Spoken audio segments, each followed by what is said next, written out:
স্লোগানে স্লোগানে উত্তাল, বৃষ্টি স্নাত রাজপথ। যে বৃষ্টির দোহাই দিয়ে ক্লাস ফাঁকি দেওয়ার প্রবণতা দেখা যায় অধিকাংশ শিক্ষার্থীর মাঝে, সেই বৃষ্টি মাথায় নিয়েই প্রতিবাদে মুখর। কাক ভেজা চেহারাও ঢাকতে পারেনি অগ্নিমূর্তি। প্রতিটি চোখে মুখে স্পষ্ট দাবি আদায়ে অনড় অবস্থান।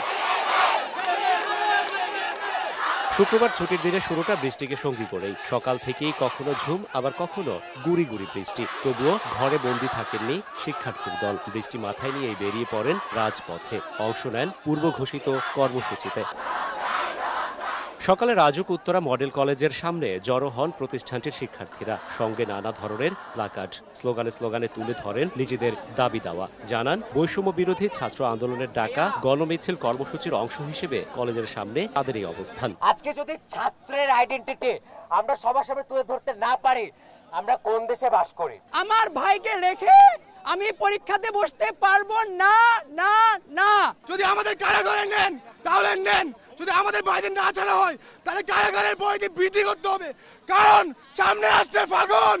আমরা আশা থেকে ধরে নিয়ে যাচ্ছে নিরাপত্তা কোথায় সরকার থেকে?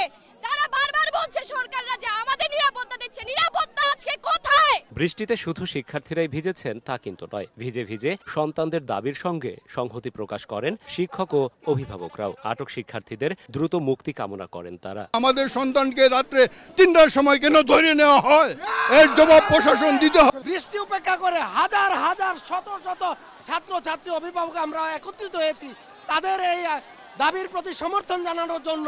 রাজপথে নামেন ইস্ট ওয়েস্ট ব্র্যাক, ইউআইইউ সহ আশপাশের বেশ কয়েকটি বেসরকারি বিশ্ববিদ্যালয়ের শিক্ষার্থীরা। একত্র হয়ে বের করেন গণমিছিল। পুলিশি নিরাপত্তায় মিছিলটি প্রগতি সরণি প্রদক্ষিণ করে আবারও ইস্ট ওয়েস্ট ক্যাম্পাসে ফিরে যায়।